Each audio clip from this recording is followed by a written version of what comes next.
Genius. যা মুশকিল সমস্যার সহজে সমাধান করে তা হলো ট্যালেন্ট, আর যার অসম্ভবকে সম্ভব করে দেয় তারা হলো জিনিয়াস। এমন কিছু অসম্ভবকে সম্ভব করা জিনিয়াসদের সঙ্গে আমরা আপনাদের আলাপ করিয়ে দিচ্ছি ঠিক এই মঞ্চে। আমি হলাম আনন্দ নরসিমন, আপনাদের হোস্ট, আর এই অদ্ভুত সফরের আমি সূত্রধর। বাইজুস ইয়াং জিনিয়াসে আপনাদের স্বাগত। দেশের বিভিন্ন প্রান্ত থেকে খুঁজে বের করা ইয়াং জিনিয়াসদের মধ্যে থেকে বিশেষ কয়েকজনকে বেছে নিয়েছে আমাদের স্পেশাল জুরি, যার মধ্যে আছেন বিখ্যাত ধ্রুপদী নৃত্যশিল্পী মল্লিকা সারাভাই, ভারতীয় হকি দলের প্রাক্তন অধিনায়ক সর্দার সিং, প্রখ্যাত সাংবাদিক শিরিন ভান এবং মণিপাল গ্লোবাল এডুকেশনের চেয়ারম্যান পদ্মশ্রী মোহনদাস পাই এবং নীতি আয়োগের সিইও অমিতাভ কান্ত। সত্যি বলতে ইয়াং জিনিয়াসদের জুরি হওয়াটা আমার কাছে খুবই সম্মানের। এই বাচ্চারা আমাদের ভবিষ্যতের পথপ্রদর্শক, যুগ প্রবর্তনকারী ও নতুন চিন্তাধারার জনক। এদেরকে দেখে আমি সত্যি খুবই আশ্বস্ত যে আমাদের দেশের যে ভবিষ্যৎ সেটা উপযুক্ত হাতেই রয়েছে।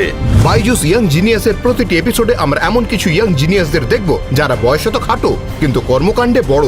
এরা আলাদা আলাদা ফিল্ডের, এদের প্রতিভাও আলাদা আলাদা, কিন্তু এদের মধ্যে একটা জিনিস কমন, এরা প্রত্যেকেই অনন্য, অদ্ভুত আর অসাধারণ।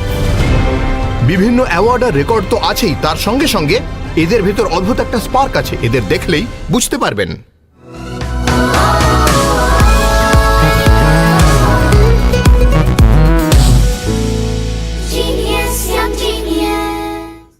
বাইজুস ইয়াং জিনিয়াসে আপনাদের স্বাগত। 7 বছর বয়সে আপনি কখনো ভেবেছেন যে ইন্টারন্যাশনাল ম্যারাথনে একটু দৌড়ে আসা যাক, নয়তো দৌড়নোর নতুন রেকর্ড বানিয়ে আসি? আজকে আমাদের প্রথম জিনিয়াস কিন্তু এই সব করে দেখিয়েছেন, তাও মাত্র 7 বছর বয়সে।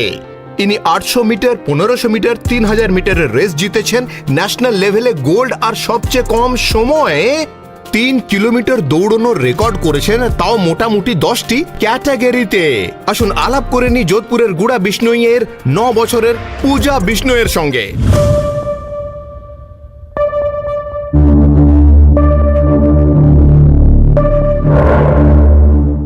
রেসে নামার আগে আমার একটাই লক্ষ্য থাকে, যেভাবেই হোক সবার আগে ফিনিশিং লাইনে পৌঁছানো।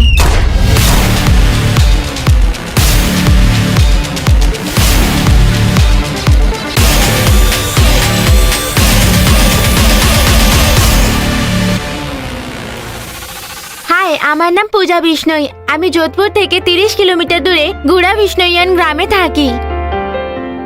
এখন আমি 2024-এর অলিম্পিকের জন্য প্রস্তুতি নিচ্ছি। তার জন্য আমি রোজ 8 ঘন্টা প্র্যাকটিস করি, ডায়েট ফলো করি, আর আমি টিভি একদম দেখি না। ও এত ছোট হয়েও নিজের ডায়েট সম্পর্কে খুবই কড়া, আর ডায়েট ছাড়া কিছুই খায় না, যা লেখা আছে তাই খায়। যিনি আমার কোচ, উনি আমার মামা হন। আমি ওনার সঙ্গেই থাকি। আমাকে আমার কোচ ও বিরাট কোহলি ফাউন্ডেশন দুজনেই সাপোর্ট করছে। আমার কোচ আমার সব এক্সারসাইজের ভিডিও বানান, তাই বিরাট কোহলি স্যার আমাকে ফলো করেন এবং আমাকে সাপোর্ট করা শুরু করেন। একটাই মন্ত্র আমার, স্টে ফিট, ওয়ার্ক হার্ড।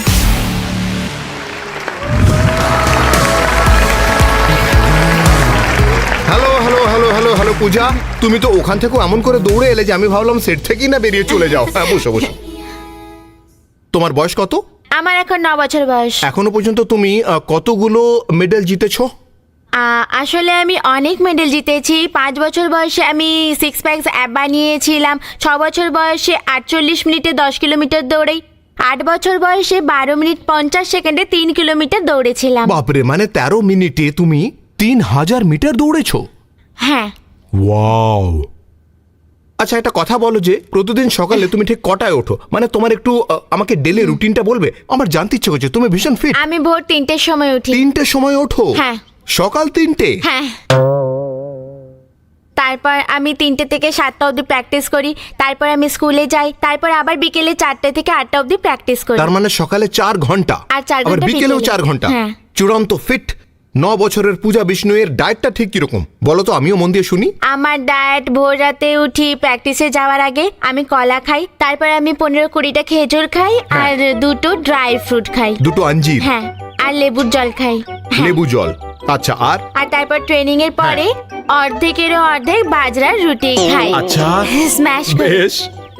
1 বাটি সবজি, আর তারপর মুগ, ছোলা, আর আমি সব খাই। আর তারপর বাদাম খাই 10-12টা। ঠিক আছে, আর 5-6টা পেস্তা হ্যাঁ।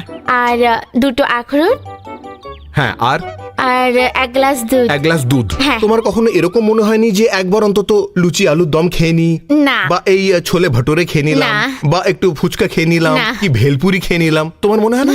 না। কেন? কারণ বিরাট কোহলি স্যারকে জানি, উনি খুব কড়া ডায়েট মেনে চলেন, তাই আমারও মনে হয় আমি বিরাট কোহলি স্যারের মতো ডায়েট মেনে চলবো।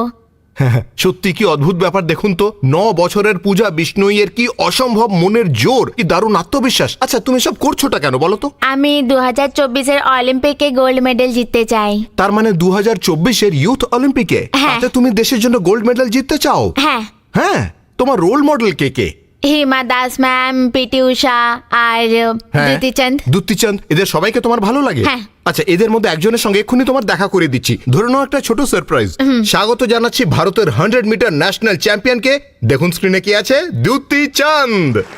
দ্যুতি নমস্কার। দেখুন আমাদের সঙ্গে 9 বছরের পূজা বিষ্ণুই আছে, আর আপনি উড়িষ্যা থেকে সরাসরি আমাদের সঙ্গে যোগ দিয়েছেন। সবার আগে আপনার কাছে জানতে চাইবো যে 9 বছরের পূজা বিষ্ণুই আমাদের সঙ্গে যিনি আছেন, ওর নিজের ট্রেনিং, ওর নিজের প্র্যাকটিস সম্পর্কে বলেছে, তাতে কি আপনারও কিছু মনে পড়লো নিজের ছোটবেলার কথা? পূজার কথা শুনতে আমার খুব ভালো লাগছিল। এত ছোট বয়সে এত বড় একটা স্বপ্ন দেখেছে যে 2024-এর অলিম্পিকে গিয়ে দেশের জন্য সোনা জিততে চায়ও। তার জন্য ও অনেক স্যাক্রিফাইস করছে, প্রচুর পরিশ্রমও করছে। ঈশ্বরের কাছে প্রার্থনা করি যে ওর স্বপ্ন যেন সফল হয়, আর ও নিশ্চয়ই একদিন দেশের নাম উজ্জ্বল করবে। আপনার কাছে জানতে চাই যে ভালো স্পোর্টসম্যান হতে গেলে কি কি করতে হবে? আগে আমিও ম্যারাথন রানার ছিলাম, সবচেয়ে বেশি 20 কিমি কভার করেছিলাম। তার আগে 400-800-তে দৌড়াতাম, আস্তে আস্তে 400-800 করতে করতে 200-200-তে এসে 100 পর্যন্ত পৌঁছেছি। কিন্তু যখন দৌড়তাম তখনও ইন্টারন্যাশনাল ট্রেনিংই চলতো। সেই সময় সারা দিন ধরে আমাকে 30 মিনিট, 40 মিনিট, 1 ঘন্টা করে রোজ আমাকে টানা দৌড়তে হতো এন্ডুরেন্স পাওয়ার বাড়ানোর জন্য। ডায়েটও ফলো করতে হতো ভালো করে। তুমি প্রচুর পরিশ্রম করছো, তার সঙ্গে ভালো করে ডায়েট ফলো করো। সবাই তোমার জন্য প্রার্থনা করবে, তুমি নিশ্চয়ই অলিম্পিকে যাবে ও দেশের জন্য মেডেল আনতে পারবে। দ্যুতি, অনেক অনেক ধন্যবাদ বাইজুস ইয়াং জিনিয়াসে আমাদেরকে এতটা Thank you. সময় দেওয়ার জন্য। Thank you. ওয়েলকাম। পূজার নিষ্ঠা আর পরিশ্রম দেখে আরো অনেক সেলিব্রিটি হয়ে গেছেন পূজার ফ্যান, আর এরকমই একজন ফ্যান যিনি ভারতের নাম উজ্জ্বল করেছেন টেনিসের সবকটা বড় মঞ্চে। 1996-এর অলিম্পিক্সের ব্রোঞ্জ মেডেল দিয়ে যিনি যাত্রা শুরু করেছিলেন, তারপর একের পর এক গ্র্যান্ড স্ল্যাম উনি জিতে নিয়েছেন, এক এবং অদ্বিতীয় লিয়েন্ডার পেস। হ্যাঁ, কেমন আছো? ভালো আছি। আচ্ছা, তোমার কি খবর? দিব্যি চলছে আমার লি, খুব ভালো লাগছে। বাইজুস ইয়াং জিনিয়াসে স্বাগত, অনেক অনেক ধন্যবাদ। Thank you. ও সত্যি অসাধারণ। সবার আগে লিয়েন্ডার, আমি আপনার কাছে এটা জানতে চাইবো যে 1996 সাল থেকে আজ পর্যন্ত আপনি টেনিস খেলছেন, আপনার হ্যাঁ। র্যাকেট চলছে, এই অসম্ভব এন্ডিওরেন্স, এই দীর্ঘ সময় ধরে লড়াই চলছে। পূজা টেনিসের এই লেভেলে পৌঁছেও সেই র্যাকেট এখনো চলছে। আসল ব্যাপারটা হলো অলিম্পিক মেডেল জেতার রেসটা খুবই লম্বা রেস। হ্যাঁ। আর পূজা তো রেস এখন সবে শুরু করেছে। এটা খুবই মজাদার রেস, সত্যি খুবই মজাদার। যখন আমি খুবই ছোট ছিলাম, বাড়িতে প্রচুর ট্রফি ছিল, মায়ের ট্রফি ছিল, বাবার ট্রফি ছিল, কিন্তু একটা মেডেল ছিল বাড়িতে যেটার দিকে আমার সব থেকে বেশি নজর থাকতো, আর সেটা ছিল বাবার 1972-এর অলিম্পিক মেডেল। আর ওই মেডেলে ছিল গডেস অফ এথিনা। হ্যাঁ। আর এই গডেস অফ এথিনাকে পূজা অলিম্পিক মেডেলের ভগবান বলা হয়। আর আমি তখন বাবাকে জিজ্ঞেস করেছিলাম যে এর মানে কি। তখন বাবা আমাকে বলেছিল যে এই অলিম্পিক মুভমেন্টের মানে হলো বন্ধুত্ব, প্যাশন, সুস্বাস্থ্য আর দেশ। এই 4টে জিনিসের ওপর নজর দিতে হয়। নিজের দেশের জন্যে খেলো, নিজের দেশবাসীর জন্যে প্রাণপাত করে খেলো, নিজের শরীরের, নিজের স্বাস্থ্যের খেয়াল রাখতে হবে। স্বাস্থ্য হলো স্পোর্টসের সব থেকে জরুরি জিনিস। আজকালকার বাচ্চারা যারা ইনস্টাগ্রামে থাকে, সোশ্যাল মিডিয়ায় থাকে বা স্মার্ট গেজেটে অভ্যস্ত, তাদের ইনস্ট্যান্ট রেজাল্ট চাই। কিন্তু স্পোর্টসের ওপর আমাদের যে প্যাশন রয়েছে, এটা খুবই লম্বা একটা খেলা, সারা জীবন ধরে খেলতে হয়। একজন স্পোর্টসম্যানের সফর লম্বা যদি করতে হয়, তাতে চোট আঘাত থাকে, সেটা আটকানোর জন্য কি কি করা যেতে পারে? দেখো, আমি তোমাকে একটাই কথা বলবো যে এনজয় দ্য প্রসেস। আর ফিটনেস রাখা মানে তোমাকে সেটা ইনজুরি প্রিভেনশনের জন্যও করতে হবে। আর যদি কোনো প্রশ্ন মনে জাগে, যে কোনো প্রশ্ন, যদি কোনো টিপসের দরকার হয়, কোনো হেল্পের দরকার হয়, কোনো সাপোর্টের দরকার হয়, হ্যাঁ, লিন্ডে স্যারকে একটা ফোন করো। লিন্ডে স্যার তোমার সাথে আছে। আমি তো তোমার অসাধারণ। ফ্যান হয়ে গেছি। Thank you. আচ্ছা চলো, এবার একটা গেম হয়ে যাক।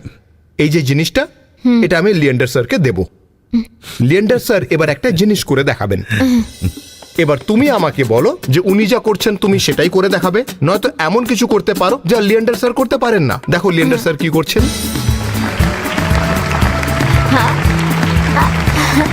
করতে পারবে? না, এখন আমি যেটা করছি সেটা আপনি করে দেখান। আচ্ছা, এবারে পূজা কিছু করে দেখাতে বলেছে। ভাষা ভাসলাম।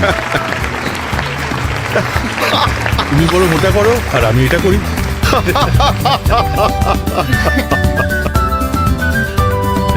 আচ্ছা, আরেকটা জিনিস, তুমি বললে যে তুমি ভালো পুশ আপ মারতে পারো। আচ্ছা, লিয়েন্ডার স্যার ভালো পুশ আপ করেন। আগে তুমি পুশ আপ করো, তারপর আমরা লিয়েন্ডার স্যারকে জিজ্ঞেস করবো উনি করবেন কিনা। আরে বাহ, jumping clap push up please. আজ তো একটু আগে আমি লাঞ্চ করেছি, তাই আচ্ছা। আজকে এটা করতে পারবো না। আচ্ছা, আমরা দেখতে পেলাম যে লিয়েন্ডার স্যার এক্সারসাইজের হাত থেকে তো বেঁচে গেলেন, কিন্তু তোমার হয়ে আমি লিয়েন্ডার স্যারকে একটা কথা জিজ্ঞেস করতে চাই যে একটা কথা, ধীরে ধীরে ও বড় হচ্ছে, এরপর একদিনও ইন্টারন্যাশনাল লেভেলে কম্পিট করবে। ন্যাশনাল লেভেলে তো অনেক কিছু করে ফেলেছে ও, ঠিক, কিন্তু ইন্টারন্যাশনাল লেভেলের সঙ্গে তফাৎটা ঠিক কি? অনেকেই খেলোয়াড় হতে পারে, অনেকে আবার অ্যাথলিটও হয়, কিন্তু একজন চ্যাম্পিয়ন হওয়া আরো বড় ব্যাপার। অলিম্পিক চ্যাম্পিয়ন হতে গেলে অসম্ভব ভালো ফিটনেস লাগে, একটু টেকনিক্যালও হতে হয়, কিন্তু মেন্টাল ফিটনেস আর ইমোশনাল ফিটনেস এই দুটোয় খুব মনোযোগ দিতে হয়। কারণ পূজা, এখন দেখো তুমি 9 বছরের, আর যখন দেখবে যে তুমি যখন 15 বছরের হবে বা 20 বছরের হবে, তখন দেখবে এই খেলায় কি কম্পিটিশন, ট্র্যাকিং ফিল্ডে প্রচুর কম্পিটিশন। আর ইন্ডিয়ান অলিম্পিকে ট্র্যাকিং ফিল্ডে আমরা এখনো পর্যন্ত কোনো মেডেল জিততে পারিনি। তাই যখন তুমি অলিম্পিক মেডেল জিতবে ট্র্যাকিং ফিল্ডে ভারতের হয়ে, তখন তুমি প্রথম হবে, তখন পোডিয়ামে 1 নম্বরে দাঁড়াবে, তখন আমি পেছনে দাঁড়িয়ে তোমার জন্য হাততালি দেব। লি, thank you so much Byju's young জিনিয়াসে আমাদের জয়েন করার জন্য। একই ফ্রেমে দুজন চ্যাম্পিয়নকে পাওয়া অভূতপূর্ব ব্যাপার। Thank you so much, thanks a lot. আজকে আমি একটা অটোগ্রাফ নেব পূজার থেকে। স্মাইলির ওপর অটোগ্রাফ নেবেন? হ্যাঁ, বেশ, আমি তোমার ফ্যান হয়ে গেলাম আজ থেকে। মনে রেখো। আমারও আপনার একটা অটোগ্রাফ চাই। নাও, এটা আরে তোমার। দারুণ ব্যাপার। Thank you so much Leander, thanks a lot. Thank you. খুব ভালো লাগলো বাইজুস ইয়াং জিনিয়াসে Thanks, জয়েন thanks. করার জন্য।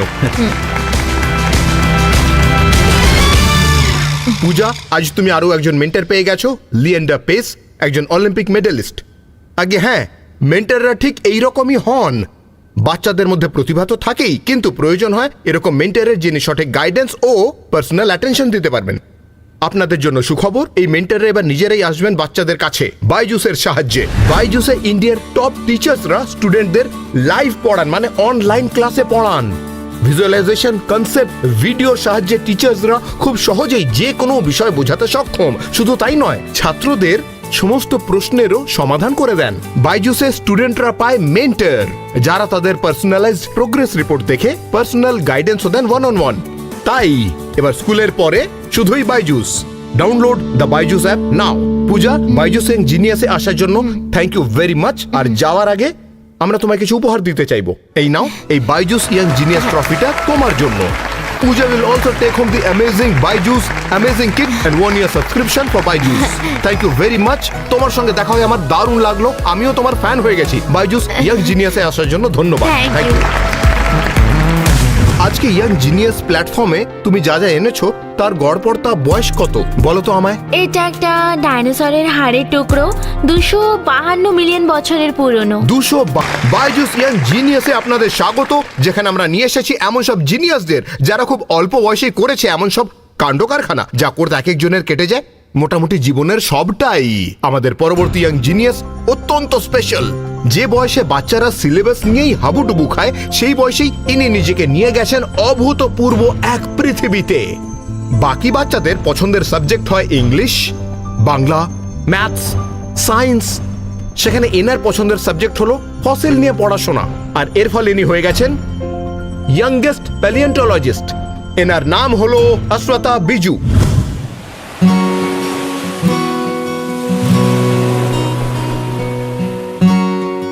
প্রতিদিন ইতিহাস সম্পর্কে আমাদের কিছু না কিছু জানা উচিত, কারণ ইতিহাসে আমাদের শিকড় রয়েছে। হাই, আমি অশ্বতা বিজু। আমি ভারতের সবচেয়ে ছোট প্যালিওন্টোলজিস্ট, যার কাছে 3টে আলাদা আলাদা বেড থেকে সংগ্রহ করা 120টি ফসিলের নমুনা রয়েছে।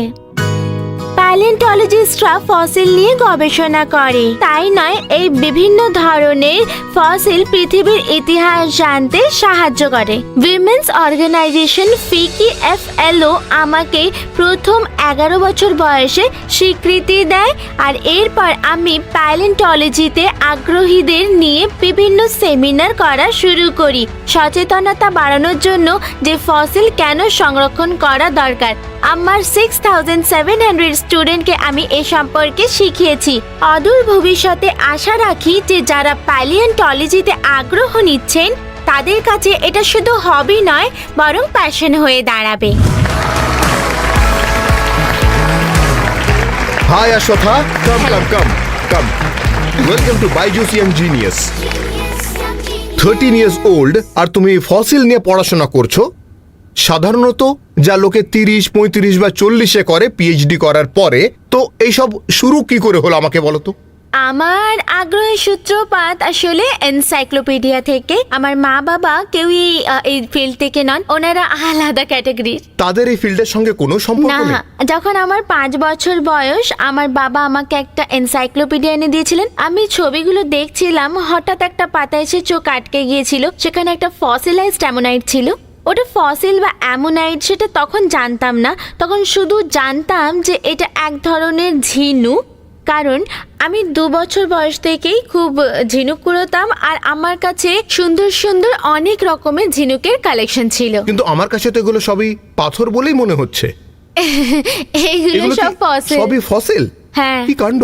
আর সব থেকে বড় যেটা, সেটা হলো আচ্ছা, যা অ্যামোনাইট। তুমি বলছো সেটাকে কি আমি একটু কাছ থেকে দেখি? আচ্ছা, এইটাই হলো তাহলে অ্যামোনাইট, তাই তো? হ্যাঁ, এটাই অ্যামোনাইট। তা তুমি এটা পেলে কোথায়, এই অদ্ভুত জিনিসটা? এটা পেয়েছিলাম আমি কৃষ্ণাপালি কাবেরী রিভার বেসিন থেকে। কাবেরী রিভার বেসিন নদী থেকে? হ্যাঁ, কাবেরী রিভার। হ্যাঁ। আচ্ছা, আমাদের ভিউয়ার্সদের একটু বলো তো এটা মোটামুটি কত পুরনো? এই অ্যামোনাইটের বয়স 66 থেকে 83 মিলিয়ন বছরের মধ্যে। এইটাই বোধহয় এটার ভ্যালু, যে এই জিনিসটার বয়স 66 to 83 মিলিয়ন ইয়ার্স। আমি খুব সাবধানে নামিয়ে রাখছি বাবা। আমার তো আগে পাথরই মনে হয়েছিল, কিন্তু এটা একটা ফসিলাইট। কিন্তু এইভাবে তৈরি হয় কি করে এগুলো? আমাদের দর্শকদের একটু ব্যাপারটা বুঝিয়ে বলো। আমি অ্যামোনাইটটাই বুঝিয়ে বলছি, কারণ ওরা আচ্ছা। ফসিলাইজেশনের সব থেকে একটা সুন্দর আর সহজ নমুনা। এদের ভেতরে একটা মাংসল অংশ থাকতো। উল্কাপাতের ফলে পৃথিবীতে যখন একটা ধ্বংসলীলা শুরু হলো, তখন এরাও ক্ষতিগ্রস্ত হয়। কিন্তু যেহেতু এরা জলে থাকে, তাই এরা সমুদ্রের তলদেশে চাপা পড়ে যায়। এই অবস্থায় একটা সময়ের পর মাংসল অংশটা নষ্ট হতে শুরু হয়।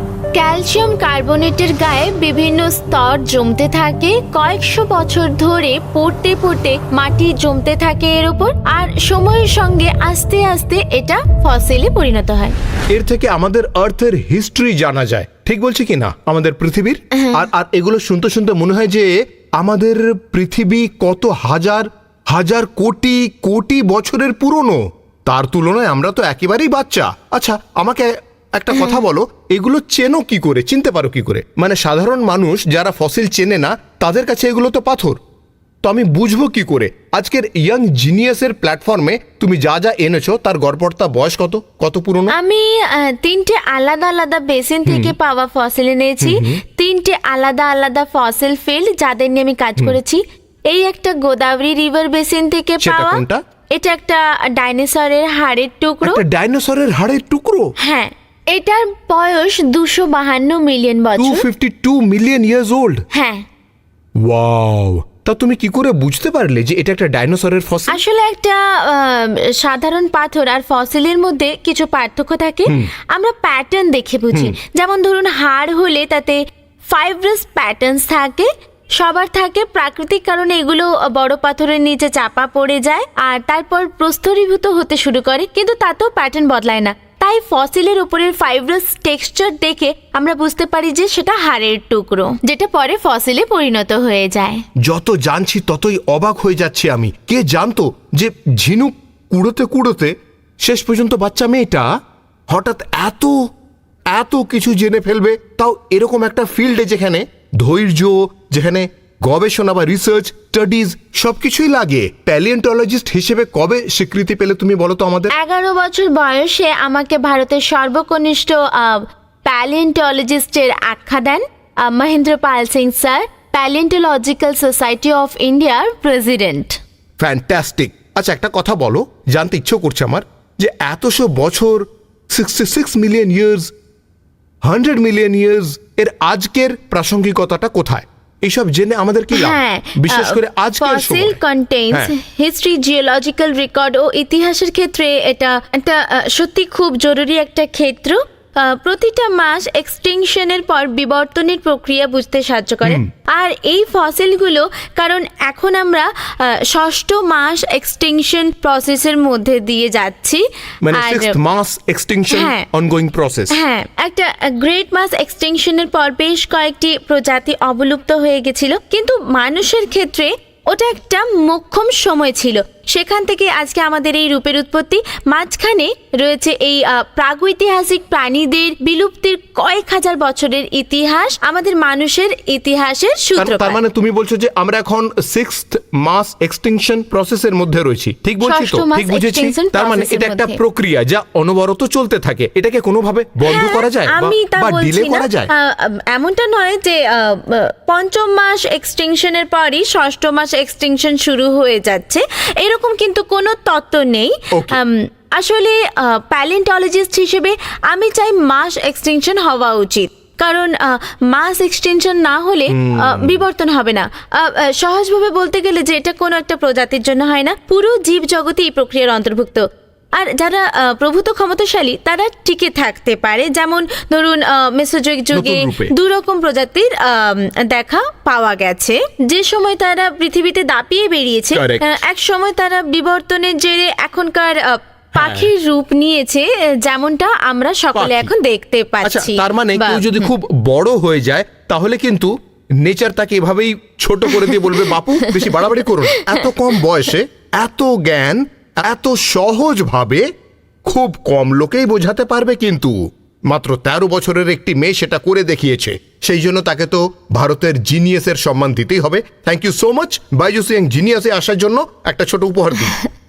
This gift is for you. এই ট্রফিটা আপনার জন্য আশ্রথা বাইজুস ইয়াং জিনিয়াসের তরফ থেকে।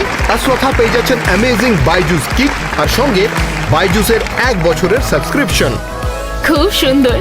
Thank you so much Ashratha, we are really proud of you. Byju's you. Young জিনিয়াসে আসার জন্য ধন্যবাদ। Welcome sir. ইনি ছিলেন আমাদের আশ্রথা বিজু, ভারতের ইয়াংগেস্ট প্যালিয়েন্টোলজিস্ট, যিনি মাটির বুক চিরে খুঁজে বের করেছেন জ্ঞানের ভান্ডার। এরকমই নতুন নতুন ইয়াং জিনিয়াসদের সঙ্গে আমরা আলাপচারিতা চালিয়ে যাব, যারা নিজেদের প্রতিভা দিয়ে আমাদের অনুপ্রাণিত করতে থাকবেন। আমি আনন্দ নরসিম্মন, দেখা হবে বাইজুস ইয়াং জিনিয়াসের পরবর্তী এপিসোডে। Thank you.